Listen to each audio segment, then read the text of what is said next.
So to lighten the mood a bit, you see the news recently, the Tucker Carlson statement. He was dating women just a few years ago. That's totally fake. Wow. He's not gay at all. Smart. He said that you are basically fake gay and that you've created this persona to appease the woke mob. Yeah. In a weird way, I guess it's progress. There was a time when I would have done anything to not be gay. Like you would have gone to conversion therapy? Maybe, yeah.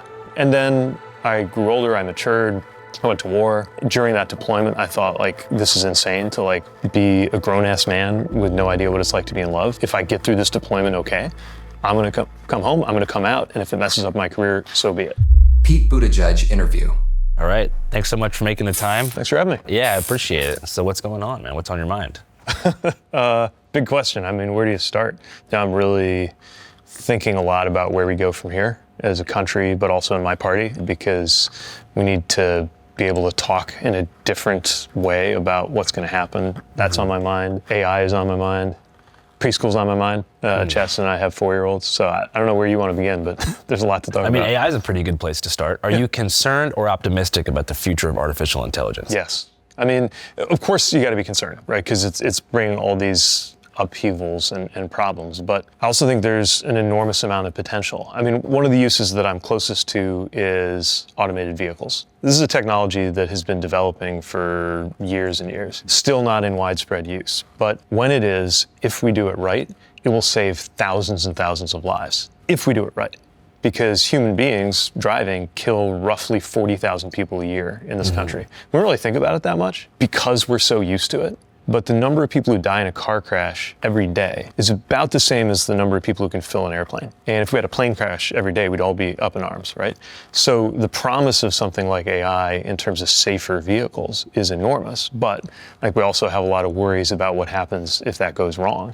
And you could say the same about medicine, you could say the same about any number of national security implications, but the thing that I think about the most is what's going to happen to our economy. Because I'm from a place in the industrial Midwest where when I was growing up, these huge changes came. It was trade, it was automation, it was a bunch of things in the 90s and 2000s. And people got left behind. And even when they found a new job, they didn't necessarily find something that fit them into their community the way that their old job in a tool and die shop or in some part of the auto industry did. And the result of that was they couldn't find the sense of belonging that they had before, and that led to this explosion of problems. Social problems, mental health problems, political problems, I would argue. Like the moment we're in, I think is largely driven by that.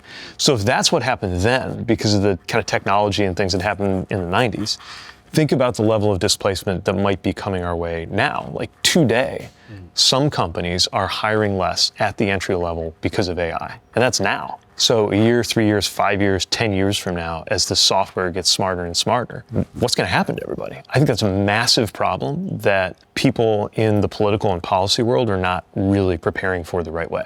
Yeah, because I mean, trucking is one of the biggest employers in the country. So if you were to automate all trucks and vehicles that are hauling stuff across the country, you'd have a ton of people out of jobs. So you'd have to figure out where they're going to work after that. This is happening in transportation. It's been happening for a long time in manufacturing. But the other thing is it's happening more and more in the white collar jobs. So like 15 years ago, if somebody's job was at risk in, I don't know, trucking, one of the things that would happen is they would be told, well, what you should really do is you should learn coding and start working on software, which may or may not fit for that person. But if they went off and did that because society told them to, now, 15 years later, the AI is getting good at writing code. And that's one of the areas where there's questions about whether there's going to be hiring. We're talking about architecture, graphic design, law, like lawyers. So white collar as well as blue collar jobs that are on the line. And I really don't think that people have absorbed that. I think when we think about AI, we're thinking so much about the doomsday scenarios, which are also a thing, right? Yeah. But I think we're less prepared for what is very, very likely to be on us, like very soon, like by the end of this decade. What you're talking about, mass unemployment. Yeah, I mean, I don't think it'll be like 50% unemployment, but I do think that you'll see certain categories of jobs where suddenly like a huge chunk of the jobs, especially the entry-level ones, just aren't there. And then people who went to school and were told, study this, there's gonna be a job waiting for you, and there isn't. You know, we've got to act fast to make sure that there's answers. Yeah, I used to selfishly believe that my job was irreplaceable as a journalist, like as a street interviewer, because, you know, I have to actually talk to people in person. Then I saw an Instagram and TikTok page recently with 2 million followers or something like that, and it was all AI street interviews, and there's not a single comment saying like, "What? You're taking jobs away from the real street guys, man on the street." It was all just praising the genius and the actual content within it. So it might come from my job too. I mean, it's hard to think of a job that isn't implicated in some way. Either something about the job changes or the entire job changes. Definitely. I mean, it's gotten to the point that they actually have AI Channel 5 episodes that they're like posting on Twitter and Instagram now. I'm at the Abolish ICE rally. Shit is absolutely hectic. Tonight, any sign with the word ICE, from ice cream to ice machines, has become a target. Slushy machines are being drained. Everybody is slipping. What the fuck is going on? Reddit told me I'm literally fighting Hitler. These niggas are absolutely insane. Where the fuck is the Kirkinator? Sir, the Antifa has hit the second McDonald's ice cream machine. Pookie, wake up. We got a problem. Activating ocular sport shield. So to lighten the mood a bit, you see the news recently, the Tucker Carlson statement. He's never agreed to interview, but I'm going to ask him like some very specific questions about gay sex and see if he can even answer. He said that you are basically fake gay and that you've created this persona to appease the woke mob. Tucker Carlson claims Pete Buttigieg isn't really gay. He was dating women just a few years ago. That's totally fake. He's not gay at all. Smart. So I said that on the air. People got all offended. Yeah. I mean, in a weird way, I guess it's progress. Like, I spent a good chunk of my life believing, knowing that like being gay would be a career ender for me. I had two parts of my career when I was in my 20s. Public service and being interested in public office and being in the military, both of which could have ended because I was gay. And honestly, I don't like thinking about it now, but there was a time when I would have done anything to not be gay. Like, it was just like, tell me what I have to do, and I would have done it. Like you would have gone to conversion therapy? I mean, if I thought it would have worked, the state of mind that I was in at a certain time in my life when I was younger, maybe, yeah. Because I thought that the reality would just shut down my options. And then I grew older, I matured, I went to war. During that deployment, I thought, like, this is insane to, like, be a grown-ass man with no idea what it's like to be in love. Like, if I get through this deployment okay, I'm going to come home, I'm going to come out, and if it messes up my career, so be it. But that's how I live my life. And so to now be at a point where a right-wing, whatever you want to call him, personality, commentator, his big conspiracy theory is that I'm secretly straight is like kind of hilarious, right? Yeah. Yeah, I guess it's progress. Yeah, because what would you possibly have to gain about lying about that? Yeah, I don't know. But that's the nature of these conspiracy things, right? I mean, you know these much more deeply than I do, but I think it doesn't have to make sense in order for it to make sense to someone. And what is important is to say something that's like outrageous enough to get attention. And like, here we are talking about it, because it's actually like, of all the things you could say about me being gay, probably the most like novel and weird is to say that I'm actually not. I didn't know that you didn't come out until after your deployment. Yeah, I was already mayor in South Bend, and part of what happened is when you get deployed, you write a letter, or they tell you to write a letter, just in case. I mean, I still have it in my desk drawer. It says just in case on the outside.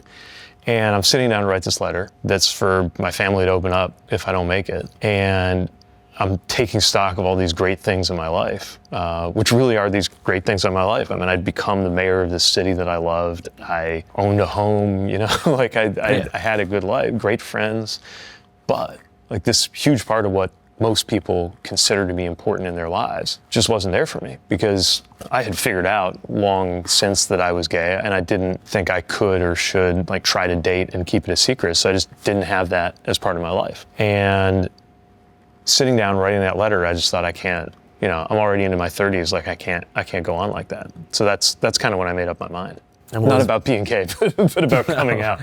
For sure, and you feel like that was a really important thing for you to do? Yeah, and it opened up so many things in my life. I mean, you know, pretty soon after that, I met Chasten, who I married. You know, we're now raising 2 kids together in Michigan, where we live. And I just think about all of the most important things in my life, like our family and our home, and none of that's there in a world where I don't just decide whatever the consequences, I'm gonna come out, be who I am, start dating, and like have that part of my life. So you expected some initial backlash, but it actually went the opposite direction. Yeah, there was both. There was definitely both. I mean, as soon as I came out, there were people having press conferences denouncing me for whatever, but as some like nasty stuff online. But also what was interesting was a lot of people did surprise me with their reaction in the other way. Some people like just found it, especially people I was in the military with, like just found a reason to say hi. Didn't say anything other than that, but it was kind of a way of like checking in, or kind of a way of letting me know they didn't care. And then other people, including people I was in the military with, it turned out I was in the same boat and I never knew it. Mm-hmm. And they wrote to let me know that. And I got reelected, it's actually that same year, with more votes than I did the first time around. And this is in, like, Indiana's a conservative place, right? Mm-hmm. This is while Mike Pence is the governor of Indiana, like, just to give you a sense of how conservative. And it was okay. Like, you know, not perfect, but it was okay. Was there any reaction that really surprised you in a positive way? You know, one story I tell a lot is someone I ran into who, pretty soon after I started dating Chasten, who I knew was like more conservative. I ran into her and she had this like almost like naughty look in her eye, and she's like, I ran into your friend and he's fantastic. And it was like this like moment of like, I could have lectured her on like, this isn't my friend, you know, but like the point was like, she wanted me to know that she was like in this accepting place, right? Which I thought was really, really moving, because I was like honestly pretty terrified about how many people would or wouldn't be accepting. The other thing that was surprising is that it wound up being this thing that I was afraid would just like make me like other, just like alien to like the world I grew up in, which is like a very like straight conservative culture. It actually became the most normal thing in my life. Like, what was not normal was being somebody who worked 18 hours a day and didn't miss that he didn't have any kind of like dating life, right? That might have been how I looked, or like tried to look normal, but that's not normal. What's much more normal actually is now, where like I'm trying to have a presence as a public figure and a political life, and also trying to do right by a home where I got a husband waiting for me and 2 kids and a dog, and you know, we're getting the roof fixed, and like some of the most normal things in my life are there because I opened that door. Yeah. And maybe that's been the biggest surprise. Yeah, speaking of Mike Pence, do you think there's a pipeline between like homophobia and people being closeted? Yeah, for sure. I mean, you know, you see these stories about like apps like Grindr like blowing up when the RNC comes to town and all the Republicans are in one place, right? Yeah. And look, I think a lot of people, even now, I'd like to think it's different than when I was in high school, but I think even now a lot of people get the message that like, you don't get to just be who you are and not have that define you. And that's the part I think we're still really working on in the gay community, is like being able to have that just be like a thing that's like true about you among like many other things that are true about you, like what your job is, or, you know, having brown hair or whatever, and not have it have to be like the thing that everybody knows about you or sees when they see you. On a broader community level, how did you feel about the T getting removed from the Stonewall website? It's terrible. I mean, look, you know, if you look into the history of what made it possible for people like me to have rights like we do, like to get married, like a lot of that was advocates and activists who were transgender in the 60s or 70s. I mean, it's hard enough now. Imagine what it was like then. Can't even imagine. Who stuck up for everybody's rights. And so, you know, I get the politics of it. Like, I get that it would be politically convenient, honestly, for like people to pull up the ladder after them and leave out others, but that's not okay. Like, people have to stick together. And that's not just across the LGBTQ community. It's like anywhere somebody is getting beat up or having, literally or figuratively, because of who they are, I think everybody else has to stick up for them. Going back to the very beginning, you said you grew up pretty conservative, yeah? I grew up in a conservative state. Okay. I didn't grow up in a conservative household. Okay, so your parents were Democrats? Yeah, they were definitely left of center. Right. I think they were kind of skeptical of the Democratic Party too, but they were people who really cared about what was going on. The news, TV was always tuned to the news. My dad was always reading the paper. Like, I grew up with this sense that the most important things are the things that are happening in public life that kind of affect us all. We were politically connected. Like, I don't think I like met an elected official when I was growing up, but we were very politically aware. And so that was something that made me always feel a little bit at odds with my surroundings, because our household was liberal, our community in a lot of ways was not. Yeah, one thing you mentioned too there kind of touches on what's going on in New York right now. You mentioned a bit of skepticism with the Democratic Party. Yeah. And right now we're in New York City. There's a pretty contentious mayoral election. What's really not that contentious. You have an overwhelming groundswell of support between 18 and 32, especially in this neighborhood for Mamdani, who's kind of considered to be the front runner.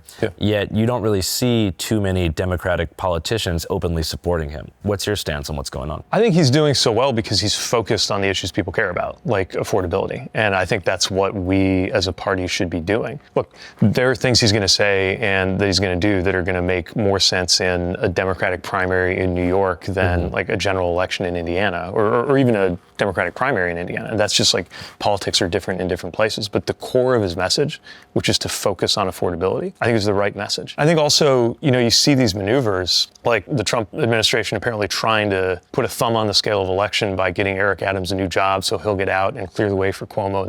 That's everything that people hate about politics, no matter like where they are politically. And I think it's just supercharging people's frustration with that. But why is there the hesitancy to endorse him explicitly? I think there's a lot of folks who aren't so sure about what he's said about the Middle East or some of his positions that are economically pretty far left. And a lot of people who think of themselves as Democrats still aren't there on those issues. I also do think that my party should learn from the focus on everyday life, which I think is part of why he's been successful. And the style, the approach of just like getting out there and talking to everybody. Yeah, I think that specifically anti-Trump rhetoric is kind of falling on deaf ears, especially with my generation, which I guess is Gen Z, mainly because most people, I'm 28 right now, I don't know a single person who owns a home. Wow. And I've lived in California, in Pennsylvania, and Washington, Seattle. Everybody's still renting. Most people are working 2 to 3 jobs. Everybody's overworked. And then at the same time, I'm being told, we open our phones and we see horrible videos and imagery of things happening in the Middle East. And then we're told that we're supposed to direct our anger toward Trump.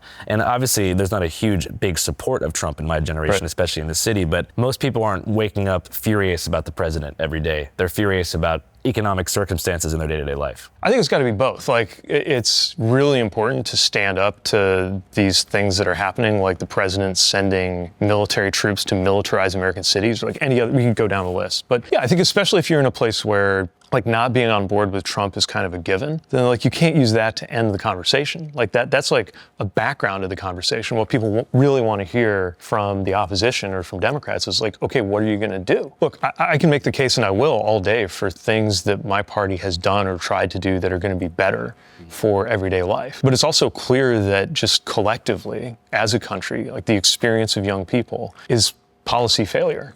Right? Like, you're supposed to be able to at least hope to purchase your home. And that's not happening. And I have a whole set of ideas about things I think would help on that. But I think you're right. Like, I get that, like, people only want to hear it so much about Trump if you don't have something that at least feels like a plausible answer on how you're going to be able to afford to get a home, or how you're going to be able to afford to get an education, or like what your outlook is in life in terms of a job that's actually going to get you there. And it's also just like, we know that our tax revenue is going to the government. Everybody, we go to urgent care, we have a doctor's appointment, we have to pay $500 to $1,000 for anything beyond a basic checkup. And then we're simultaneously seeing that money that was involuntarily being sent to regimes that we generally disagree with as a generation. So there's kind of this fatigue. And I think that the Democrat Party will have to lean a little bit more progressive to get young voters for next election, at least next primary. I think we got to speak to what's on young voters' minds. And yeah, we got to do more listening, right? Which is, I mean, it sounds obvious, but like, I don't think there's a sense that that's happened. And the conversation has been I think the party, any political party, but definitely mine, like, has a tendency to get into these very inside baseball conversations, and people don't see themselves in it. What I'm trying to lay out is a case for how it doesn't have to be this way.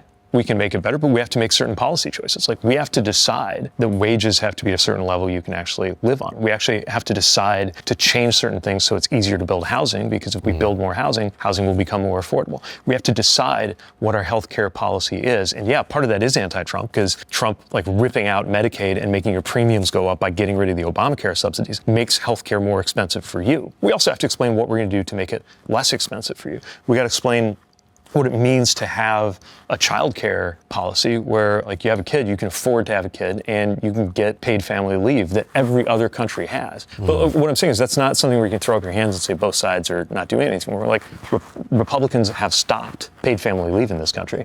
Democrats are trying to get it done, and if we had enough power, we would. Yeah. So there's a set of things where I believe right now that we have the right position, and there's other things where we need to do some listening and some rethinking about our policy commitments. There's just this generational nihilism that's set in, and I don't know if it was Obama that triggered that, but there's been all these moments of hope where it seems like things are heading in a positive direction, yet the baseline remains more or less the same. What are some imminent policy changes you think would trend things in the opposite direction? Well, again, my point is it doesn't have to be this way. Like, we don't have to settle for this. Politics is messy and it's 2 steps forward and 1 step back, and people disappoint you and it can suck, but it is the only way to make things better. And when you get it right, things do in fact get better. Like, there are a lot of people in my life who went from not being able to have any health insurance before Obama to they have health insurance now. There's more problems with the healthcare system for sure. We went from no insurance to insurance. People like me went from not able to get married to able to get married in the short span of my adult lifetime, right? Mm-hmm. So things can get better if we make them better. So what are the biggest things we want to make better? Cost of living, right? Wages in many cases. Mm-hmm. Access to things like those family policies I'm talking about, like paid leave. A lot of things about education need to get better. Like I said earlier with AI, like we need policies to make sure that if AI is going to change the way your job works or change your job or cost you your job, mm-hmm. that doesn't mean that you can't recover, which means making sure that things like your healthcare are less connected to your job if you don't want them to be. Like if you're going to change jobs 13 times in your career, which the younger you are, the more likely that's going to happen, then you should have an option that isn't to have your health insurance change every time that happens. Like switching from Blue Shield to a different one. Yeah, so you're talking about just like the annoying clerical process of having to switch insurance providers. Yeah, and it's not just the clerical process, right? It's the uncertainty and the fear. If you're not sure the new one has different benefits than the old one, or you're not sure your new employer has good coverage, like that's why there need to be alternatives. I think the government should provide alternatives. I don't think government should force you in any plan, mm-hmm. but I think there should be one that you can get that is still yours, whatever your job is. Yeah. You should be able to afford it. My point is, there's this tendency to like throw up our hands and say all of this sucks because everybody's failed. But there are real, very major, important differences between how the two sides are approaching this. And you got one side that is taking the money out of healthcare and putting it into tax cuts for the rich. And you got another side that wants to make sure that the wealthy pay their share and then use it for things like healthcare. Like that's a real difference. And if you stay home, you're kind of choosing the first group. And I think that's back to what I was saying originally. All those points are why so many young people, especially in New York, resonate with Mamdani and the message that he is delivering, because he kind of plans to address most of those things. Rent freeze, pausing the insane cycle of Airbnb gentrification, making it so people can afford basic groceries at city-run stores and be able to not have to, steal eggs. But there's probably someone stealing eggs right now near us. Well, what it's going to come down to is results, right? Look, I was a young mayor that a lot of people said, like, who is this guy? Yeah. But I got enough people to form a coalition to believe that the trajectory of our city should change and could change. Mm-hmm. Should probably explain a little bit about what our city was up against. So we were a company town for Studebaker. Studebaker was a car company. It was a major car company. Like it was on par with the big three until it shut down in the 60s.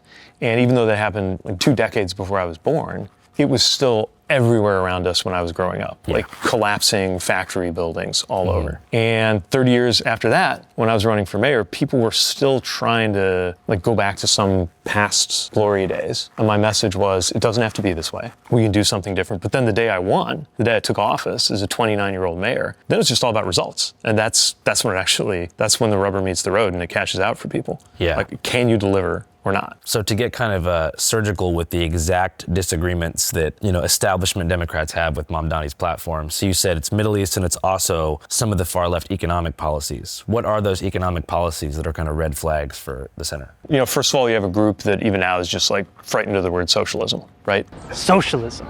And he has identified himself as a socialist. You have obviously the language around the Middle East. Like, you got to understand with something like globalize the Intifada, like a lot of Jews understand that to mean open season on Jews. Open hunting season on Jews. I don't think that's what it means to him. He's like taken steps to clarify that. But that's what a lot of people feel and think when they hear that. And his job, not just as a candidate, but definitely his job as mayor, will be to bring together people in a city who share the city and don't share a lot of other things in terms of their values, their worldview, or their experience. On the economic front, I think a lot of folks are skeptical about a government-run grocery store, just because if you look at the grocery business, there are a lot of businesses where there's tons of like profits sloshing around. You could say that in pharma, you could say that in a lot of businesses, right? Groceries operate on a very tight margin. So if you're proposing to make groceries more affordable, if you're saying you're going to subsidize food, that can make sense, right? We do subsidize food. That's what food stamps and SNAP are all about. Although,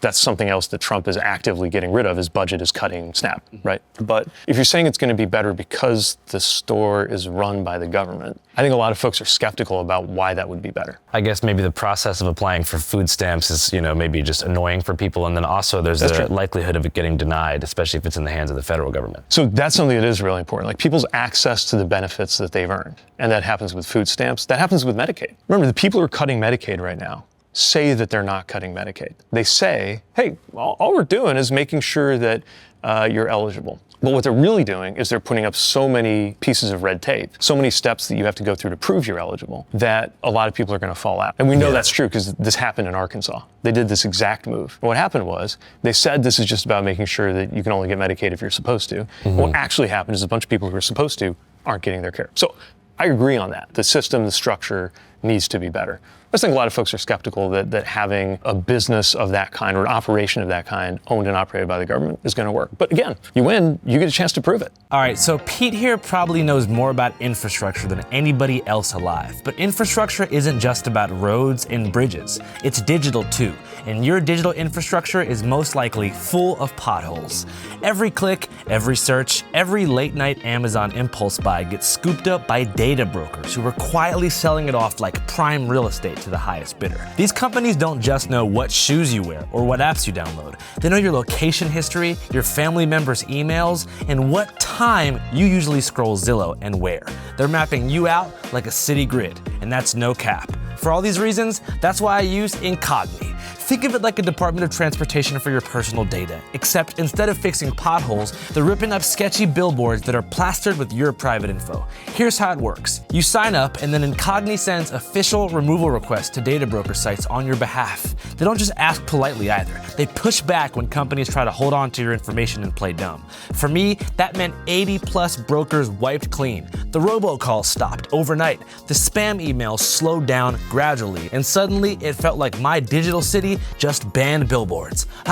Peace at last. And Incogni just rolled out a new feature, custom removals. You know those creepy people search sites that list your old addresses, your cousin's names, and your high school mascot?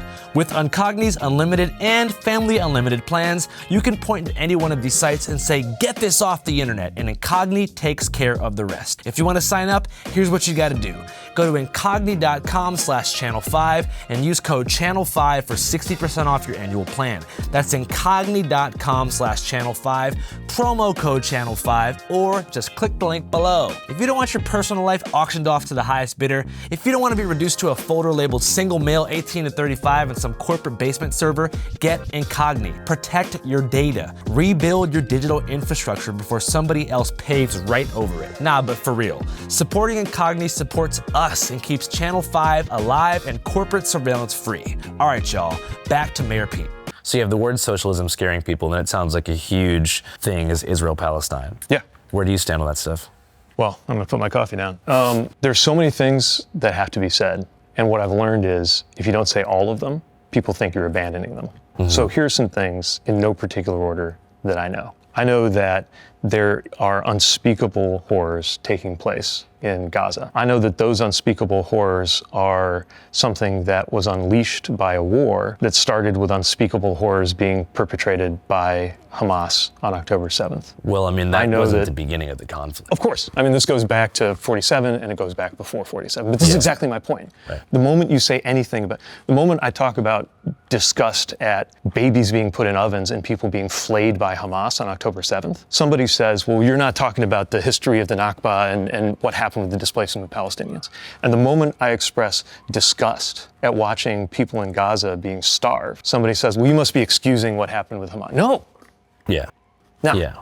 There is nothing intrinsically anti-Semitic about speaking up for the rights of Palestinians. At the same time, a lot of people I know who lie awake at night worried about their kids going to college or walking the streets, hear expressions of support for Palestinian civilian life and think about the fact that even though nothing about that makes you soft on anti-Semitism, the experience has been that those two things, expressions of support for Palestinian civilian life and expressions of anti-Semitism, have sometimes traveled together because there is in fact an explosion of anti-Semitism going on in this country. Here at Harvard, it's easily one of America's most anti-Semitic, hateful universities. And I was one of the students who was doxxed after October 7th. There was like a student letter that 34 student organizations signed, and that ended up causing a huge global kind of uproar, and there were trucks and names and stuff leaked to the public in terms of who signed. My name's right there. Oh, no way. Yeah.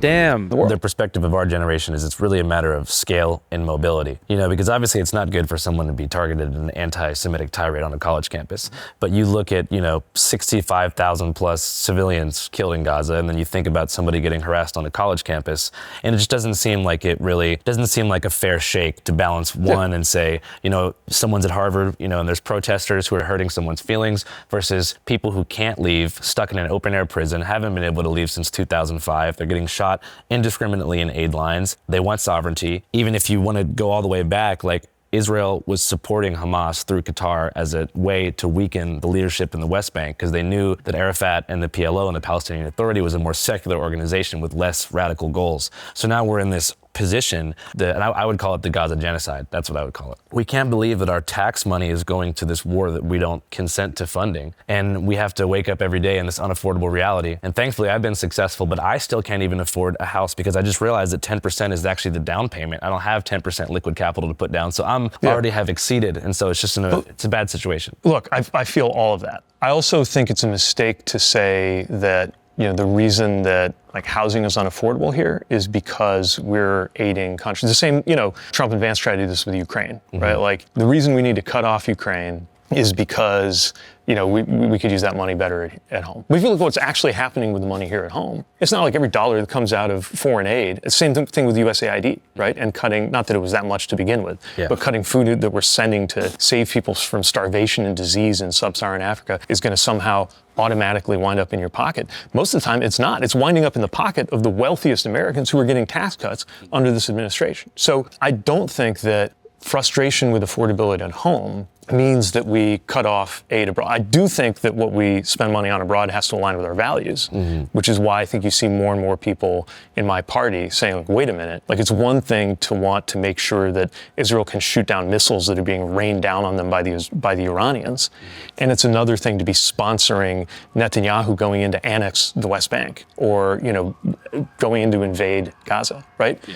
But I really think we have to talk about what we're doing with our money here at home in a way that is accountable to the domestic side of the policy ledger. Because that's not, I'm sorry, but the reason it's unaffordable here at home is not because we're helping certain causes abroad. That's never been the biggest share of our funding. And the trade-offs are real, but the trade-offs are between people who live here and other people who live here. And mainly it's the wealthiest people who live here versus everybody else. So if the concern is anti-Semitism, I think that just to circle back, I have seen an insane explosion of anti-Semitic comments on Instagram in a way that I thought would be impossible even 5 years ago. And you have people who are actually neo-Nazis taking advantage of the post-October 7th discourse to sort of piggyback on that to push their own agenda, pretending they care about Palestinians. It's a pretext. I mean, a lot of people use it as a pretext, right? And part of how you can tell that is a lot of us are so troubled by, a whole generation, right, focused on what we are seeing and rightly disturbed by what we are seeing every day in Gaza. But remember, some of these things, some of these expressions of anti-Semitism happened on the morning of October 8th. Before Israel even responded to October 7th, there were some of these things happening,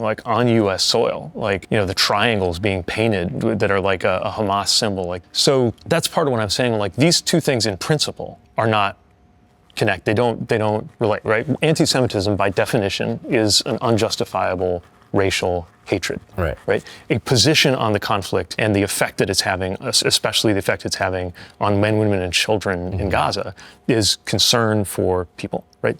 Those two things in principle should not have anything to do with each other. Right. But in practice, a lot of people who are worried about their kids or worried about their family or worried about themselves see that it's not hypothetical. It's not just somebody getting yelled at on a college campus. It's people getting shot up and a guy with a flamethrower thinking he's helping children in Gaza by attacking Jews, right? This shit is real. No, I think there's a lot of misguided energy when it comes to what people see as support. But I will say most of the Jewish people that I know that are my friends are pretty anti-Zionist, and they see, and I would agree with them, that every Israeli bomb dropped on Gaza, every bullet fired into an aid line just ratchets up the anti-Semitism a little bit more. And so you have to ask the question, was October 7th the driving force of anti-Semitic outbursts? It really feels like the Israeli government and the IDF's military action is the driving force of anti-Semitism. I mean, I don't think it's okay to blame anti-Semitism on, like, it comes too close to making it sound like that makes the anti-Semitism okay. I know that's not what you're saying, but I think we hear that. At the same time, yeah, like everything that Netanyahu's government does right now, like everything you see the IDF doing in the food lines or the annexation or the ground movements into Gaza is incinerating a really important part of the moral fiber of what connects America to Israel and what I think connects a lot of American Jews to the Zionist project, right? The Zionist project is supposed to be about this moral realization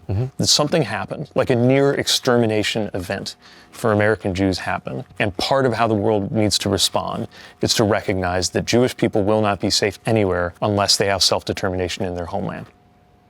The settler expansions into the West Bank have been pretty crazy. And again, designed to make it impossible for there to be a functional Palestinian state. Netanyahu's government is doing everything that it can to make it impossible, right? I mean, that's what the annexation, the settlements, that's what this is about. It's about spiking the two-state solution, which also means defying what has generally been America's position, which is part of why a lot of people in America are saying, wait a minute, why am I sponsoring Netanyahu to defy what America views as the way forward? And I think what the establishment and those in power need to think about, and the whole country needs to think about is, are we actually ready to do what it would take for a two-state solution to work? Is there any shred of hope? Or is two-state solution just something that politicians can say to kind of end this very difficult question and move on to the next question without being committed to what it actually takes to make it happen? You think that it's possible?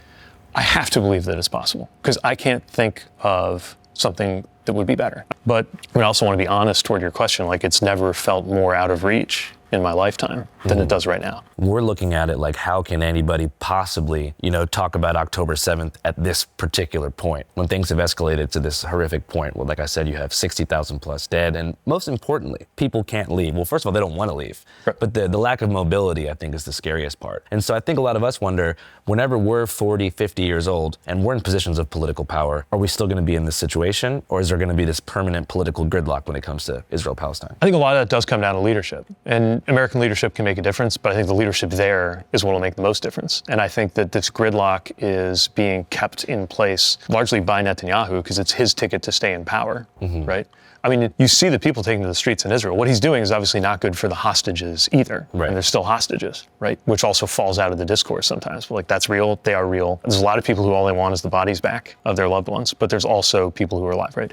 None of that is getting better because of what Netanyahu is doing. He needs this to stay just as bad as it is so that he can stay in power and stay ahead of criminal charges and all the rest of it. So that has to change. And there needs to be American leadership that can do two things at once, that can be committed to the security of people in Israel and unwilling to sponsor some of the things that defy American policy and prevent peace from becoming real. Right. Do you think that there's any way that Israel will get back the right or the left? Because they lost the left first, and it took about a year and a half for them to lose the right. Do you think that our relationship politically with them is going to be permanently severed, or is there a bridge back to mutual understanding for them? What I know is that if it becomes just a partisan thing, then I think the relationship is destroyed, because it used to be a bipartisan concern. I mean, it still is a bipartisan concern, but feels very different now. In terms of the anger that's been brewing on both sides over the past couple years? Yeah, I mean, more and more people, I think, on both sides are pessimistic about a two-state solution. But I can't think of anything better. Yeah. As far as overall American intervention, one of the big things that Trump ran on was not being an interventionist. And they said, he will start a war. I'm not going to start a war. I'm going to stop wars. Only America first. America first. It's kind of letting people handle their own problems. At least, maybe we have some covert funding of CIA programs, but we're not going to send any more troops explicitly to different countries. Yeah, but we'll blow up a boat off the coast of Venezuela and rename the DOD to the Department of War. Like, it's kind of weird how he came in saying he's the peace guy, and then he's posting Apocalypse Now memes about making war on Chicago. Like, this guy's not exactly a peacenik, right? There's been a war in Chicago for a long time. I don't think he knows about it. As far as your decision to volunteer to be deployed to Afghanistan, what prompted that decision for you? Part of what prompted it was I grew up like hearing these stories about how Americans came together in a previous generation to serve. But I saw kind of the opposite in my generation. Like if you look back at the generation like JFK or even like George H.W. Bush, right? These guys were in World War II together. They got to know each other. They became Republicans. They became Democrats. They were rich. They were working class. Like they all just kind of formed this sense of what it meant to be an American while they were defending America in World War II. It cut across class. And by the time the Iraq War was erupting, and I was a college student when that happened, very few people who I saw like on the campus of Harvard were going to wind up in uniform. I think the statistic is something like 50% of the graduating class of Princeton in the 40s went directly into the military. Wow. Something like that. And that was to the Pacific or Europe or something like that. Yeah. And, you know, a couple generations later, I could like count on one hand the people I knew in the Ivy Leagues who were going to ever wear the uniform. And you feel like that was having a chilling effect on patriotism and camaraderie across the board? Yeah, because it meant you were farming out our wars to lower income people. And this started, Gotcha. you know, I mean, this largely started in the post-Vietnam era. Because in Vietnam, everybody, but not quite everybody got drafted, right? Like Donald Trump famously avoided, he was a millionaire's son, he avoided having to go to war. I also heard, my grandma told me this yesterday, she was alive during the Vietnam War, that if you were enrolled in a university, you didn't have to be drafted. Right. So imagine and imagine the resentment that comes out of that, right? And then you get to my generation, and it's like, this is a working class war. And then I'm against the Iraq War as a student. I'm watching this stuff play out. I'm looking at who's serving. And I'm beginning to ask, like, if I'm not serving, am I part of the problem? And so I signed up for the reserve, which is a way to kind of keep your day job and be in the military. 1 weekend a month, 2 weeks a year, and then you might get deployed. The thing that really put me over the top actually was when I was knocking on doors for Barack Obama. I was in the low-income counties in Iowa, and I'm knocking on doors. It felt like every other house I knocked on the door of, there was this like working class kid who mentioned to me that he was about to go to basic training or something. I'm like, well, if they're going, then I ought to be going. So I did. I signed up, I became part of the Navy Reserve, loved the people that I served with, knew that it sooner or later would mean getting deployed, and then it meant in the end getting deployed to Afghanistan while I was mayor. So that was a little complicated. I had to go on leave as being mayor to go be a lieutenant, but it was one of the most important experiences in my life. Do you think foundationally 9/11 had an emotional impact on you? Totally, yeah. I mean, you know, the way it felt watching the fighter jets go overhead that day, it happened on like registration day, my sophomore year. Okay. And there's people walking around outside trying to get a cell phone signal, trying to call their loved ones.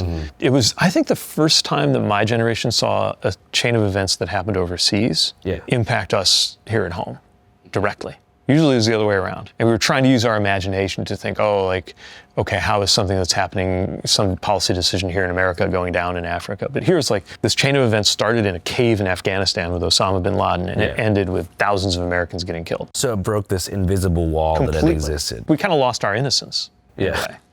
And then we lost our innocence again, because after 9/11, there's this amazing moment where everybody comes together, American flags, left, right, and center, everybody kind of feels a certain way. We're gonna help each other, we're gonna like stand up. But then that goodwill gets squandered in the Bush years by invading Iraq, which has nothing to do with 9/11, and a whole bunch of other things that happened. Yeah, I think part of why so many people were on board with the invasion of Iraq is, for one, people didn't know the geographic differences between the countries. Yeah, it's all like the Middle East. Afghanistan isn't even strictly speaking the Middle East, but to a lot of people, it's like kind of the same general Middle Eastern vibe. Right. Get them. Right. It's also the word terror became used so commonplace as a justification for so many things. They want to drag the modern world back to the past, to a dark age of violence, fanaticism, and terror. Terrorism. Terrorists. Radical Islamic terrorists. The terror network will have nuclear weapons. And the problem with the word terror is that it kind of evokes imagery of like someone throwing a stink bomb in the bathroom, or like, you know, doing ding dong ditch. It's just terror for terror's sake, just adrenaline seeking activities with no possible root cause that compelled them into violent action. And I'm not saying that you should ever advocate or condone terrorism, but when someone does something crazy, there's typically somewhere down there a valid grievance that was taken to the extreme degree. Yeah, but that's the difference between understanding something and justifying it, or explaining something versus explaining something away. On September the 11th, enemies of freedom committed an act of war against our country. A man can be jailed in Afghanistan if his beard is not long enough. It was a public relations campaign on behalf of the government to make sure we didn't know why Al-Qaeda was actually upset with us. Yeah, I think that's fair. Yeah. I think that Nobody's really in the mood to put things in context in 2001. But also, I think there is a correct awareness that like whatever missteps the U.S. made in foreign policy, that doesn't mean it's okay to hijack aircraft and fly them into buildings in New York City and murder everybody. I'm not saying you're saying that. We made someone so mad that they were willing to do that. I would say a lot of things made them so mad that they were willing to do that. But yeah, U.S. policy played a role. No question. And it's important because if you don't want to repeat those mistakes and be back in the same situation, you're likely to do something like perhaps invade Iraq, which will create the same kind of resentment that led to 9/11. But here's what I'm worried about from a Gen Z perspective, where I see a lot of folks in Gen Z who are open to like an isolationist approach. So like, none of this worked. All we do anytime we go abroad is we fuck something up, so let's just stay put, right? And I think Trump speaks to that, actually. By the way, that's all bullshit. Like, he was for the Iraq war, and then later on pretended to be against it. And like I said, now he's doing these warlike things. But never mind. I get that feeling. I think it's really important not to give into it, because the world is going to develop along some pattern and some set of values. And a lot's going to depend on who's leading and who is projecting. I'm not saying we project force everywhere. I think we only project enough force to defend ourselves. But what else are we projecting in terms of leadership? Because if not, somebody else is. And I do not want the kind of world order, if you want to call it that, of the 21st century to unfold on Putin's terms. I don't want it to unfold on Xi Jinping's terms. I want it to unfold on terms that are a little more consistent with what I think of as, yes, American values, but also universal values, like things you don't have to be American to believe in, around freedom and self-determination. It doesn't mean every country is going to be a liberal democracy that looks like America. Right. Well, especially America now. I'm not sure I'd wish the current conditions in America on a lot of other countries. But I just don't think we can retreat and expect that to go well. I think another lesson of 9/11 is whatever's going on in the world will come find us one way or the other. Did you see anything in Afghanistan where you felt like it was objectively wrong and needed to be corrected in terms of societal behavior and cultural practices? You mean among the Afghans, or you mean... Sure, but that doesn't mean I thought it was my place to go in and like fix it. Yeah. Like there are... You just mentioned a universal sort of moral code, and that kind of was, I was thinking of certain practices in certain societies that are seen as objectively non-democratic, oppressive, etc. Yeah, I mean, there was an enormous amount of corruption. Like it was sort of like ingrained in the culture in a way. But you have to understand that that's kind of what it took to get things done. Doesn't mean no corruption is okay, but it's why I think an American would be shocked at some of these things that like police commanders would just be paid in cash, but also they personally would be expected out of their personal pockets to pay the salaries of all the people who reported to them, because like none of the government machinery was working to do that. Like a Departed style Ponzi scheme. Kinda, yeah. That really takes me back. Yeah. I forgot that one. Didn't want to get you off track here. That's the one with everybody getting shot in the face, basically, right? Yeah, at the end. I don't want to spoil it, but there's that right. scene in the apartment building and everyone basically dies. So we're talking about Afghanistan. Yeah, sorry. Sort of societal clash. Suddenly I'm thinking about elevators. Anti-isolationist and in terms of... Yeah, so like, take the treatment of women. Objectively bad, obviously. Extremely objectively bad in Afghanistan. Now, like, they don't think women should go to school. They're not going to let women have jobs. Like, just bad. So what do they do? What do the women do? I mean, they're expected to be at home to produce and raise children. Just like domestic servitude. Pretty much, right? Does that mean we invade them and make them change that? No. It does mean that like leadership, American leadership, Western leadership matters, right? It matters especially as the economic leader, to the extent we can stay the economic leader. Like, we nudge things in the right direction and say, like, if you want to work with us, there's some things that we care about in terms of human rights in your country, right? So that's just one example, but that's kind of what I'm getting at. Yeah, but the strategic objective of the Afghan war, the Afghanistan conflict, was to disempower the Taliban? Yeah, although by the time I was there, it was getting a little harder to figure out what the strategic objective actually was. Like, I would go work out, and there's this room on the ISAF headquarters where I was stationed. It was like a gym workout room. And they had this thing on the wall, this poster that was like a PowerPoint of the like mission. And it was so convoluted. Like, there were so many things on there. It was meant, I think, for morale. It was meant to remind us why we were there. But the more I looked at it, the less I understood exactly why we were there. I think that's part of what made it very hard to get out, because if you don't know exactly what your objectives are going in, especially once you've overthrown the Taliban, which happens super quickly, then it's really hard to figure out what the terms are going to be for you to get out. So you felt like it went on for far too long? Yeah, I mean, when I was there, that would have been year 13, 14. I was there in 2014, started in 2001. And by the way, we thought we were the ones turning out the lights. Like, I thought I was one of the last people there. And then it went on for years after that. Would you describe your deployment as, was it calm, or were you seeing combat? I mean, I wasn't like breaking down doors, but it felt like combat when they were shooting rockets at us, for sure. On the base. Usually on the base. And my job was to go outside the wire a lot, just like driving. We call it military Uber, because the rule was you had to have 2 people qualified on a long gun, and not everybody there had a long gun. So some people just had pistols, some people had both. I was one of the ones who had both. So it meant, like, for my commander to go anywhere, the rule was I had to go with him, or somebody had to go with him. So it meant that I wound up just driving around Afghanistan a lot and seeing through my windshield what was going on in these cities. What was going on? It was just a city. I mean, there's this thing that happens when we hear about or see a place going through a war, that you imagine that all anybody's doing there is war. Right. Yeah. But there's like girls going to school and guys with watermelons on their shoulders coming back from the market, and like hardware stores and a froyo place, and like there's just life, right? It's a city. Yeah. It's a city that's going through a lot. And it's a city where like every few days there's a bomb. But it's a city. That's one thing I noticed about Ukraine. I went there about 30 days after the war began, and I was driving through the interior of the country where there were rockets being fired. Yeah. And there was a concentrated effort to maintain normalcy and just do your day-to-day routine. Yeah. People were going to coffee shops. Of course, the air raid sirens would make people go into bomb shelters for like 5 minutes, but it was almost like the bars were closing at 8 instead of midnight. It was just stuff like that where people don't want to lose their minds, and they want to keep morale high and not give in to the trauma and stress of the situation. Yeah. Was it a similar thing in Afghanistan? Yeah, because people have jobs to do. Like, unless you're literally in the military, like just because there's a war in your country doesn't mean war is your job. Like you have some job in a coffee shop or whatever it is. Yeah. And the biggest thing I took away, I think, was this sense of how people go about their everyday life when all of that is going on and happening to them. What was your opinion about the withdrawal? It was brutal. I mean, it was really, really hard to watch. It was hard to watch. Well, it was hard to watch the bombing because it was the bombing where American service members were killed, because that was right at a location that I drove through or at a lot of times and worried. I knew it was a high risk spot, and I was worried that would be one of the places we would get hit.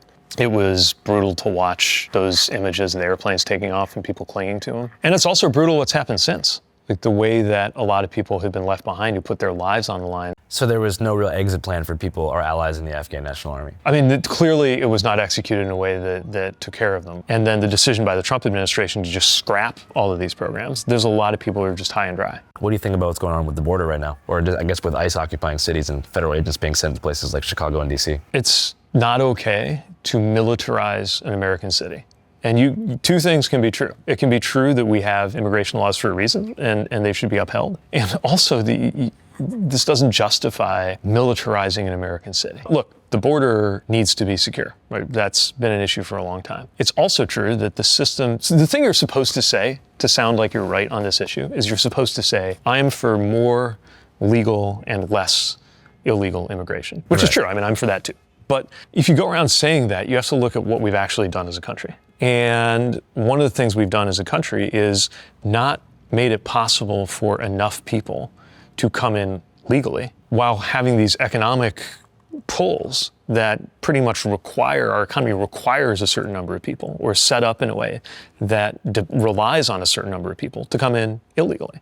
And we expect that to just work. And of course, it doesn't. And there have been attempts to reform it. There was a big one in 2005 or 2006. There was a bill, a year or two ago that wasn't a complete reform, but it would have helped. The last time we had actual comprehensive immigration reform in this country was 1986. Yeah, under Reagan of all people. Yeah. Yeah, and I knew the congressman he was from Louisville, who was one of the people who did it. He was a big Notre Dame guy. Yeah. And under Reagan in 84, 86, they did that. It was Ron Mazzoli, this Democratic congressman from Louisville. Al Simpson is this very conservative senator from Wyoming. And they got together and they made a plan, they did it. And we haven't done a comprehensive reform since that day.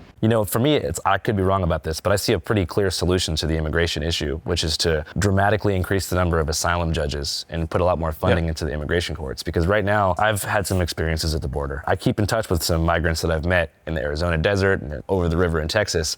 And most of them, their asylum hearing, their first preliminary hearing where they go to meet an immigration judge to figure out if they can stay or be deported, it's 4.5 years. And so, especially now with Trump in office, it's like, okay, you're sending ICE to these cities. What message does that send to somebody who's already here illegally and thinks, should I go to my asylum hearing in 3 years? I think I'm gonna avoid doing that because I'm here already and I'm one of 380 million people, so I'm probably just gonna kind of bleed into society and not make myself an object of deportation. But that doesn't speak to the economic issue, which is a whole American economy almost designed to need more labor than we're able to supply. And one thing that I want to say too is that there's a notion that Americans wouldn't ever want to do farm labor. You know, they say only immigrants would want to do these jobs. No, only immigrants would do those jobs for that amount of money. Yeah. I'm sure that if it was affordable, there would be tons of Americans, especially in the inner cities, who are like, I can move to the Central Valley of California and make $20 an hour picking artichokes, or I don't know how you actually extract artichokes from the ground, but doing whatever you have to do to get artichokes onto plates from the farm.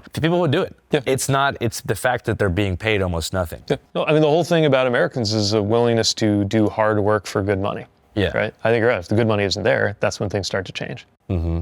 So would you ever run for president again? I don't know. I mean, I did once, so obviously, it's crossed my mind. But it's not like I'm somebody whose life will never be complete unless I run for president again. What I'm trying to figure out is, like, how do I make myself useful? And there's a lot of ways to do that. But what I'm doing right now is making the case for the values and the ideas, and in some cases, leaders that I believe in. I'm going to do a lot of that going into the midterms, and writing about what I see happening in the world and speaking out about it, because I know that that's worth doing no matter what. Who's on your current Mount Rushmore of leaders that you think on the progressive side of the aisle that you think could lead us to victory? Mount Rushmore? Yeah. Controversial thing. let's not think about the history of it right now. I mean, like, as a figurative symbol. Like historically? Right now. I think, not dead or alive. We're talking right now. Mount Rushmore. That's kind of twisted to put anybody who's alive on Mount Rushmore, but it's a thought experiment. Okay. We're not building anything. I mean, I don't know about Mount Rushmore, but I can tell you people I like to call and see how they're thinking about things. Yeah, that's kind of like Mount Rushmore. A lot of it is people who are my generation who are thinking about things a little bit differently. Senators in my generation, people like Andy Kim, who's new in the Senate from New Jersey, or Alyssa Slotkin, who's my senator right now in Michigan, who I think just have a different, they're not captive to the we're doing it this way because we've always done it this way kind of mentality. I would put John Ossoff in that bucket too, in Georgia. I think there are a lot of people who people probably haven't heard of as much because they're considered more junior in the House, but are really just thinking with a level of firepower and originality. Some of them are more moderate, some of them are more left, but from Jake Auchincloss in Massachusetts to Marie Gluesenkamp-Perez in the West to Sarah McBride in Delaware, they're thinking at a level that I think has the kind of imagination that we need. And then a lot of the best progressive leaders, I think, are mayors who get very little national attention, except when something goes wrong in their city, but are doing remarkable work. Mike Johnson in Denver has come as close as any big city mayor has ever come to just figuring out housing. I'm not saying it's a perfect solution, and but decriminalize psilocybin mushrooms. Okay, I didn't know that, but good to know. Brandon Scott from Baltimore is doing great too. Yeah, I worked with him a lot, especially when the bridge collapsed a couple years ago. And they've driven violent crime down in Baltimore. They're doing a lot to get the city to a new and better place. What have they done to create that great result? Well, each city is different and each story is different because it has to be very place-based. But a few things that we know work. I mean, one, again, is to have compassion, not let compassion take you all the way through to just anything goes. It's things like housing first, which is the idea that sometimes it doesn't work to say we're not going to get you shelter until you're clean, because the reason you're not clean has something to do with you not having shelter, breaking the cycle. It has to do with finding a way to build up the legitimacy of law enforcement, recognizing the problems that have come with historically, at the hands of law enforcement through the generations, and also recognizing that, if we do not make it possible for police to successfully do their job, we are not safe, and we have to support that work, and also not expect them to be the mental health provider of first resort, right? That's another thing that I think Mamdani's talked about here that's really important, is the relevance of making sure you send in somebody who's qualified to help on mental health when there is a crisis. I think they've done a lot of work on the economic front to recognize, okay, some things are federal policy, but local leadership has a responsibility to make sure this place is livable. That's where clearing out some of the barriers to getting housing built. It takes local leadership to do that. I think it's really interesting to see what Daniel Lurie is doing in San Francisco, because he came in at a time when people were really pessimistic about the city, and it has kind of a back to basics approach. So again, I'm not mapping these leaders aren't all good because they're more left or because they're more center. They're good because they're crafting solutions that make sense where they actually live. I think what Baltimore did too, they have this group called Safe Street that Brandon Scott has, and it's a community intervention team. Mostly they look like local football coaches. They're dads in their 40s and 50s who are all super buff, but they're also trained in de-escalation and some basic PTSD therapy tenets. And they'll go in and they'll intervene and talk to at-risk youth who end up perpetuating inner city violence, and most of them just need somebody to to talk to. They're not these like broken people who will never be fixed. Like, it's possible to help somebody with kindness. You don't have to incarcerate them and teach them a lesson every time to do something wrong. Especially when you're dealing with teenagers whose brains are still developing. Like, I think about this a lot more because I have kids, and I'm like watching like the neurons like firing in our 4-year-old kids. Like that process is continuing like well into your 20s. Yeah. And being attuned to that is a really important part of how you like do right by people and keep everyone safe. Yeah, I mean, when I was a teenager, I was insanely stupid. Weren't we all? I mean, we had this game when we were 16 where we would all run into the grocery store and we would grab as much beer as we possibly could, and we would race to the exit, and whoever got there first with as much beer as possible would win. And Did you win? I never won because I'm kind of slow, but I'm not going to say his name because he has a good job now. But he would win, and the point is, he has a good job. No, we grew up. He wouldn't be able to have a good job if he was put in prison for a long time, or jail, or juvie or something. Yeah. You know, not saying you should be able to do that, but just goes to show the teenage boy mind is not exactly a diamond. Yeah, but we grew up. You chisel away at the diamond. Is that how that works? I don't know a lot about diamond cutting. I don't know. I just know it's a dark business. But anyways, you talked about the bridge collapse in Baltimore. I think now would be a good time to reflect on your time as transportation secretary. If you were to look back at that long period of time, what's the achievement that you're most proud of? Can I do 3? Yeah. All right. So the one that doesn't get a lot of coverage is the safety work. So like I said when we started our conversation, tens of thousands of people die every year in this country in crashes.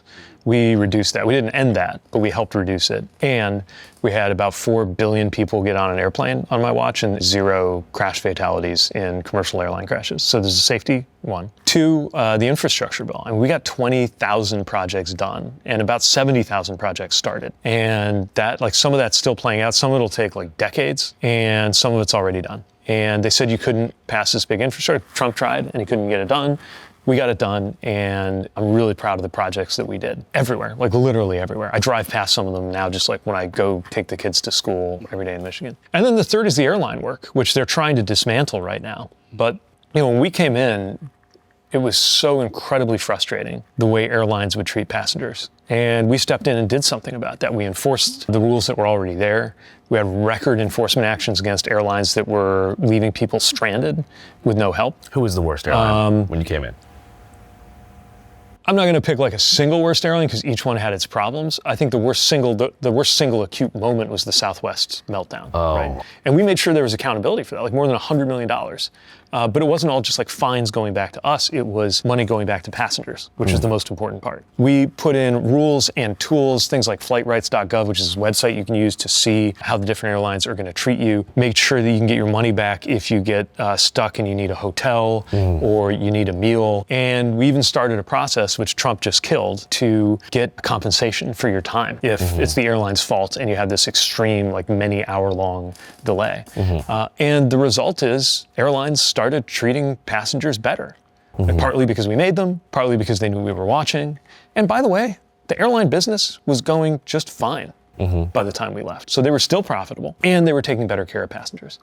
And one thing I'm really pissed about right now is that Trump's Department of Transportation is dismantling that. They got rid of the rule that we were developing that would get you that compensation. They are getting rid of another rule that says that the airlines have to tell you what the fees are. Not even like regulating the fees, just saying they got to tell you what the extra fees are. In terms of like before you buy. Spirit Airlines will say it's $25, but then you know, to get a bag is $35 and 2 bags is like 10 million. Yeah. The airfare is $29, but like, if you want a seat, it's $30, and if you want to like sit in that seat, somehow it's an extra 10. Yeah, that kind of stuff. One time I was on a Spirit flight and I said, hey, can I have some water? And they said, yeah, it's going to be like, you know, $2.50.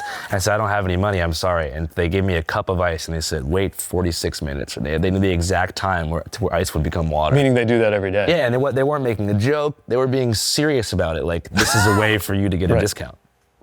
And it really made me think. Yeah, that's the kind of thing that we stepped in to do something about. But now they're going the other way. And it's part of what they're doing more broadly. You know, on banks, they're letting credit cards charge these junk fees that there was a rule that you could do that, now you can do it. You know, with these companies you have to go to file your taxes, this administration killed the direct file that would allow you to just do it yourself and not have to go through one of these companies. And on the airline side, they're starting to dismantle I'm not super surprised. Like my replacement at the Department of Transportation was literally an airline lobbyist. Inside baseball. But that's what they're doing. But anyway, if you ask me about the things I'm proudest of, because some of those things are in law, so they'd be harder to take apart. So it's the safety work, it's the infrastructure projects we did in every part of the country, and it's what we did to make it better to be an airline passenger. And on the inverse, what are some things that you wish you had done differently, or if you were to do it again, that you would change course? I mean, there was a derailment in East Palestine, Ohio, where we had folks on the ground very quickly, but we did not understand that people were getting bad information and confusing information that left them like even more terrorized than they were by the chemical spill that had happened because of the derailment. And so even though there were no fatalities, it was just an incredibly serious incident that if I had understood the information issues sooner and gotten there, then I think I could have helped that community better deal with that. So that's an example of something that we learned the hard way. When you say bad information, what was that information? So there's a bunch of online stuff being pushed, making people question what they were being told by health authorities on what was and wasn't something to worry about, when you should hold off on drinking the water, when it was okay. Okay, about the toxicity of the material. Kind of stuff. Yeah, exactly, exactly. Because there's a cloud of black smoke over them. They're saying, okay, is the air safe? Is the water safe? Is the soil safe? And it was hard enough for the government to get them good information. And then you had this flood of bad information coming in online. And it turned out it was coming from all over the place, far left, far right, and other countries. Yeah, I remember. That was a conspiracy charged time period. Yeah. Yeah, I mean, it's just one of many, as we know. And more generally, I'd say it took us a while to understand the effect of some of these conspiracy things. So because that happened in Ohio, we were more attuned to what was going on when hurricanes Helene and Milton hit. But there were a lot of things when those hurricanes hit, especially the North Carolina side, where people weren't applying for money that they should and could get because they had been told that it wasn't going to happen, or they were being told that, like, you know, money wouldn't go to you if you had a Trump sign in your house or stuff like that. That's like totally Facebook misinfo. Right. Yeah. But it was everywhere. But by then we knew a little bit more about how to intervene and do something about it. Another thing that we cared about this, but I would be even more focused on it if I was doing it over again, was the red tape that makes it hard to build anything in this country. So projects are incredibly expensive. Like in New York, we're trying to do the 2nd Avenue subway. Billions of dollars, and the tunnel is already there. It's been there for years, just getting all the other stuff done. And I can point to a lot of smaller projects that have hit these same issues. And it turns out the federal government is not set up to make sure projects go quickly. It's set up to make sure they don't go wrong. And it's important to make sure they don't go wrong. But we've turned the dial so far in terms of making sure nothing goes wrong, because that might embarrass a politician, right, that we've had a hard time making it possible to actually get the thing done. So there's so much administrative bureaucracy and so much red tape that you can't get something basic done without a 4 to 6 month paperwork process. Or years, which is making it harder. And this isn't just transportation. It's affecting how we build housing. It's affecting how we build clean energy infrastructure, which is super important if we want to at least like bend the curve on climate change and have it be less bad. So really important things are at stake in getting rid of some of that bureaucratic red tape that just gets in the way again and again. And you wish that you had taken more steps to dismantle that jumbled? Yeah, I mean, I pushed on it, but I know now more things that I wish I knew. Like, there are things I figured out by year 4 that if I knew them in year 1, I think we could have gotten more traction. So those are the main 2 things? Yeah, those are the first ones that come to mind. There's a whole bunch of other things, you know, an interview I would have done a little differently, or a project that I have second thoughts about or whatever. But those are the things. And then I guess the third thing I would say is, you know, we did improve the number of people who are dying in car crashes in this country, like thousands less per year, but it's still like tens of thousands. So we didn't get the job done. Well, there's also certain states that have laws that make it more difficult. No question. Like and that's part of what we were dealing specifically with. Louisiana. They have drive-through DACA relocations. True. You know, I'm just saying there's places, there's certain cultural things that if you want to, I don't know if drunk driving is the leading cause of death behind the wheel. It's not the only thing to worry about. It's up there. But, you know, a big one now is distracted driving. Where people, totally. And I think phone companies and tech companies need to recognize that they have more responsibility to have features that make it harder to, we had this whole idea called foreseeable misuse. Like basically, even if the instruction manual says don't do this, if you know that everybody's going to do this, then you have to do something to make it harder. Same thing with the so-called self-driving cars that weren't really self-driving. Like the manual says like you have to have your eye on the road at all times, but everybody knows that people are just sitting back. And then there were a bunch of problems with some of these cars. Yeah, also the internal display, like the CarPlay setup is very distracting to older drivers. Like my grandfather just got a new Mercedes and it has this like big CarPlay screen inside, and it might as well be like an iPad in the car. Interesting. He's like, look at this, you know, and he's really doing that. No, and you are seeing some things like, you know, I went 4 years without getting an Uber because there was either I was driving the van to get kids to school or there was a security detail taking me somewhere. So now like I'm using Uber and Lyft again and the subway again. And now I've noticed some of those apps have like a senior mode that just makes it less complicated. That's awesome. I'm 43, but I think I'm going to start using the senior mode because I just don't want all these like distractions.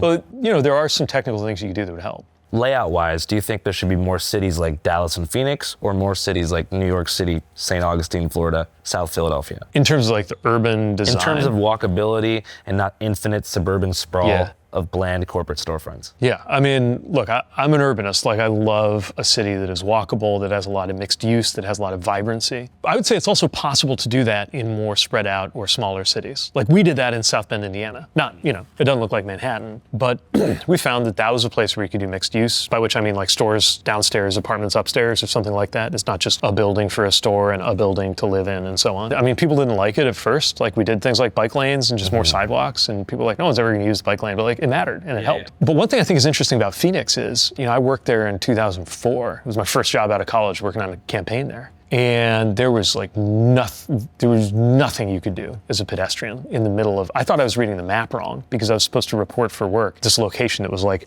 literally in the dead center of the city. And I got there and I was like, this isn't the middle of a city with 1 million plus people in it. Like, this is a parking lot. Now, if you go there, like, there is transit, which is like, that was a lift, like, culturally, to get people in the Phoenix region to get into transit. There are places you can walk to. So again, it's not Manhattan, but they're showing that it can be done in a place like that. And I believe in that style, that pattern of development. But you got to plan for that. You got to fund the kind of transportation and transit that makes it possible to do that. You got to have a culture around that too. That's the other thing I think is really important, is the culture. There's this idea in a lot of places that, like, if you're on the bus, that means you have no choice but to take the bus. And we should establish like good bus options. So also, like, maybe you have a car at home, but like, you didn't feel like bringing 2,000 pounds of metal with you everywhere you go, so you take the bus. Riding the bus is awesome. You can go on your phone, you can sometimes meet people, not always, but you see interesting things, you feel like you're a part of your environment. The car is like a really isolating sort of cube where you have your music and you have your familiar items, and it's a lonely, robotic experience that I wouldn't wish on my worst enemy.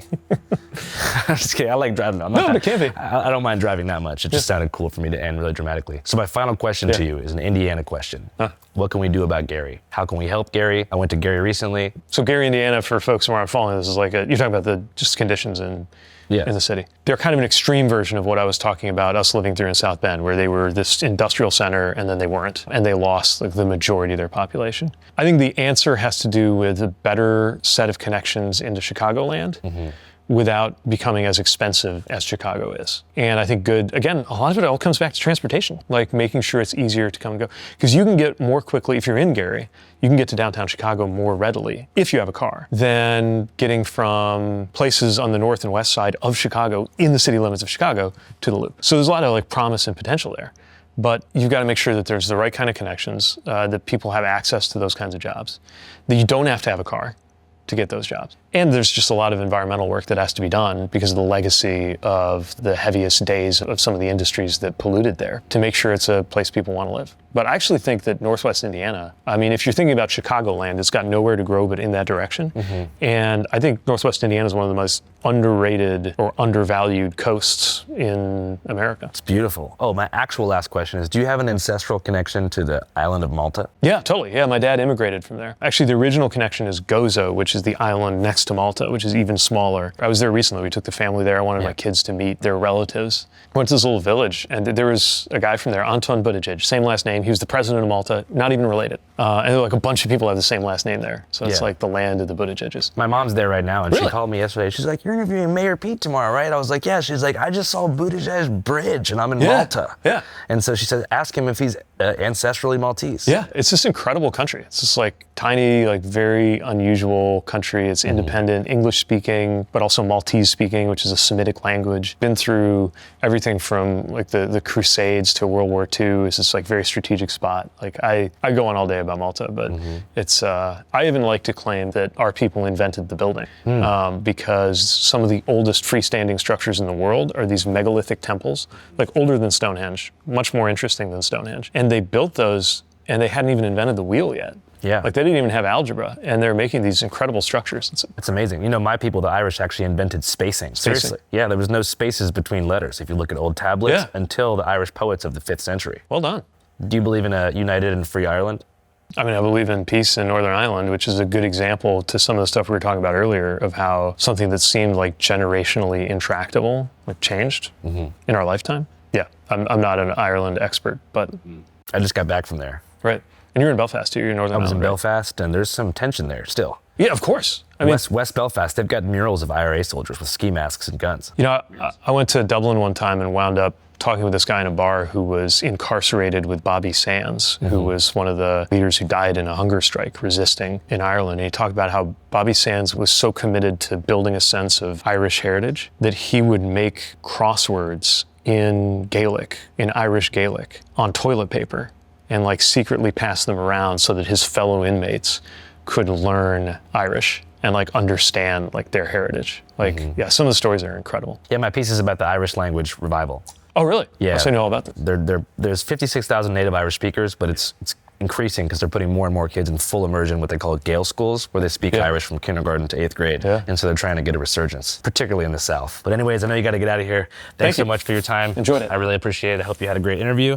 Not sure what you guys have planned today, but I hope everything goes well. And I hope you like this background. This is a pretty nice view. Yeah, it is. I was hoping we could see the Freedom Tower, but it's being blocked by this damn urgent care building. Channel 5 Live Worldwide, Hollywood and Vine. Fuck the authority, Channel 5 News. Channel 55. We don't fuck with custers. And 5 is the best number.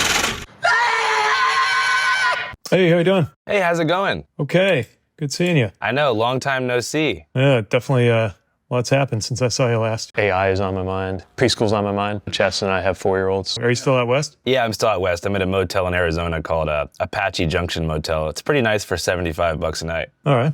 So we did our interview in New York City about 3 weeks ago. Less than, I think, 48 hours later, Charlie Kirk was assassinated in Utah. Off the bat, what was your initial reaction to that? It's horrible. I mean, first of all, it is horrible for the reason that all political violence is horrible. It's a murder of a human being.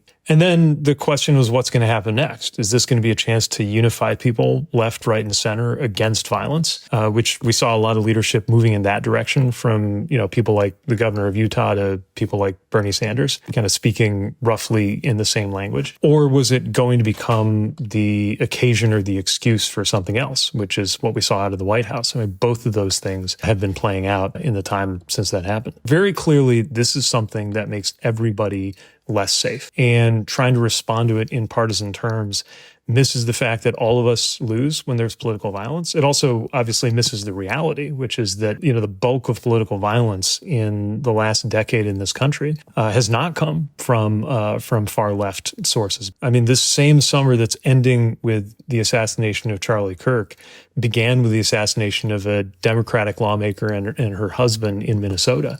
And these things are unfortunately accelerating or clustering. So it's beyond kind of parsing what went on in the mind of one disturbed individual. Like a disturbed person can be inspired or motivated by any number of things. And this person seems like a jumble of video game influence, political influence. We don't really know. But the point is, even when we do know more, the lesson will be the same, which is that we have got to be a country where political violence is not frequent, not normal, not accepted, not legitimized, not excused, not celebrated, and also not exploited. As far as exploited, do you mean like, I guess, the conservative side of the aisle taking advantage of the situation to crack down on progressive groups by associating their cause with violence? Not just progressive groups, but anybody who is critical of them, right? I mean, it didn't take them long to get to Jimmy Kimmel, for example, right? Which is a long way from any kind of law enforcement response to a specific act of violence. And, we still don't totally know what the scope of some of what they're threatening to do will be. But we have a general sense of it. And, the vital thing to do when you see that sort of thing is to stand up to it. And I think for the left, there's a bit of a false choice being presented that either we make good on our promise to do the right thing, lower the temperature, and do our part to reduce anything that could inspire violence, or we stand up to these attacks on our freedoms. I don't think that's true. I think those two things actually travel together. We reject political violence for the same reason that we reject any attempt to repress free speech. Which is that both of those are an assault on freedom. Yeah, I mean, it kind of goes with the broader trend of the thing that's been happening as far as, there was the lawsuit leveraged against Paramount, against CBS, the recent, I think what's a $15 billion lawsuit against the New York Times or some kind of defamation damages record that was hit. And so I think that it's been capitalized in that regard. But the precedent set is pretty dangerous because obviously when it comes to people who, I guess, I don't want to say abuse, but use the civil court system to their advantage by using high-paid attorneys and trying to bleed people's pockets that way. How does an average person, a Democrat, a citizen, an independent reporter actually stand up to what's happening? Yeah, it's hard because even a lawsuit that gets laughed out of the courtroom, which looks like what's happening with the New York Times lawsuit, it's still expensive to deal with. And not everybody has the reserves of the New York Times to mount a defense. And so that chilling effect goes way beyond the New York Times or the Jimmy Kimmels to just ordinary people who wonder if they're going to be targeted, if they're going to be silenced. But I think the other really important thing to recognize is that most Americans are not on board with this. I'm really worried that the president has created this smokescreen or this sense that most people think that it's okay for the government to be intimidating people who criticize the government. And it's not. And that's something that should be unifying people across left, right, and center. I mean, these kinds of things are something that, I remember being younger, arguing with conservative and libertarian friends, over beers in college. And this was the kind of thing they were saying could happen. Now it's happening. So we should be on the same side about this, even if we're not on the same side about a lot of policy issues. Do you think that Trump camp's willingness to just crack down on their adversaries in the media and in politics, they see as a justified backlash from the way that, I guess, big tech and Democrat-aligned companies silenced their free speech during the 2020 election era with COVID misinformation protocols and also like the Stop the Steal movement being suppressed on Facebook and elsewhere? There is no comparison. And I think this is really important to understand. Look, we can argue about whether Facebook or any social media platform did the right thing as they were trying to make sure they weren't part of the problem on COVID, but also trying to foster free speech. I mean, we can have that argument. But what we're talking about here is the government threatening, in some cases, appearing to threaten the broadcast rights of organizations that are politically criticizing the president. And so they may come up with these justifications for themselves, but I think it's really important to make clear that that is a false equivalence, that there is no comparison, not just from Democrats in early 2020s, but really at any point in modern American history, other than maybe a little bit the Nixon administration. But even then, there's no comparison between what they're doing right now and anything else that has happened. I guess I just mean psychologically, there's so much vengeance that's accompanying Trump's second term, and I feel like part of that has to do with that equivalency being drawn between 2020 and this current moment. They feel like it's their time to get even. It's possible. I mean, I don't want to, overstate my ability to get into their mentality. What I know is that this isn't right, and it's not going to make us any better off. The presidency is not for getting revenge. The presidency is for making our lives better. And I think another big part of what's happening right now is that public opinion is swinging pretty swiftly and strongly away from the president because of the basics, things like what we talked about when we sat down a while ago about the cost of living and about being able to get a job and just a lot of fundamental things in the country that have not gotten better. And I think the White House doesn't want to be talking about that, and they definitely don't want to be challenged on that. So they're going down this road, and yeah, they're using recent events as an excuse to do it. But again, if you look at the way the president talks about his desire to take comedians off the air, he was expressing that, including specifically about Jimmy Kimmel, long before what happened to Charlie Kirk. Yeah. Going back to something you mentioned, has there been a very clear-cut motive established for the Hortman family murders? What we know is that this guy had a lot of nationalist motivation, and he went around with a kill list that, as I understand it, was all Democrats and liberals. And he was looking for Democrats to kill. He found some, killed Melissa Hortman and her husband, shot other electeds. And this dog, is another right? example of something. I just want to say rest in peace to the dog that was also killed. And the dog, yeah. I mean, this horrific thing happened, and it was like a blip in right-wing media. Actually, more than that, worse than that, right? You have a guy who was like clearly, I mean, I don't know all of the things that were in his twisted psychology, but clearly motivated by some kind of warped vision of right-wing ideology, going around killing Democrats.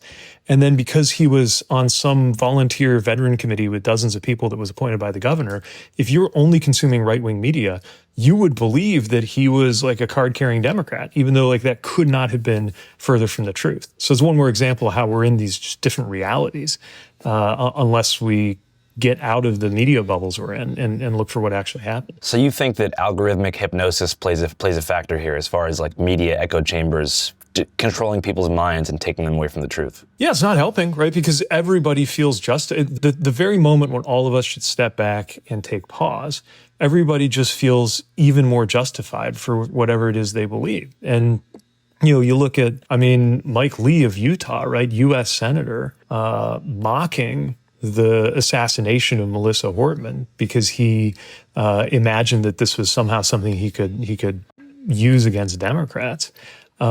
Shows you that this isn't just like, somebody in their basement like reading the wrong Twitter accounts. This is really important, influential people who have had their own psychologies warped by the algorithm. On the inverse, how do you feel about all the people losing their jobs and stuff like that for mocking the assassination of Charlie Kirk, or celebrating it rather? Well, look, celebrating it is wrong. And I think that there is a whole spectrum of responses, right? From ones that would make, I think, any employer think, wait a minute, like, do I have a violent person on my team, through to people who phrase something the wrong way or express the politics in a moment that was not the right moment. And not all of that means that you should be stifled. There's like thousands of reactions, but I think all of us should step back and just, again, agree on some basic things here, that political violence is wrong, perpetrating it is wrong, celebrating it is wrong, and trying to exploit it is wrong. Right. But do you think it's justified for employers to terminate employees who have said things like, oh, he got what's coming to him, or something like that? Look, again, I think there's a lot of different cases, but I think just because somebody was an asshole on Twitter doesn't automatically mean they ought to lose their job. All right, great. Well, thanks so much for your time once again. I appreciate you making time for this follow-up, and we'll definitely be in touch. Should release this probably sometime this week, and I think that it'll be pretty well received. Looking forward to it. Thanks. Yeah, thanks so much. Thanks for having me in. Yeah, Enjoyed of course, it. Good luck in your travels. Yeah, talk to y'all soon. All right, bye. Take care. All right. He was recording on his own video, right?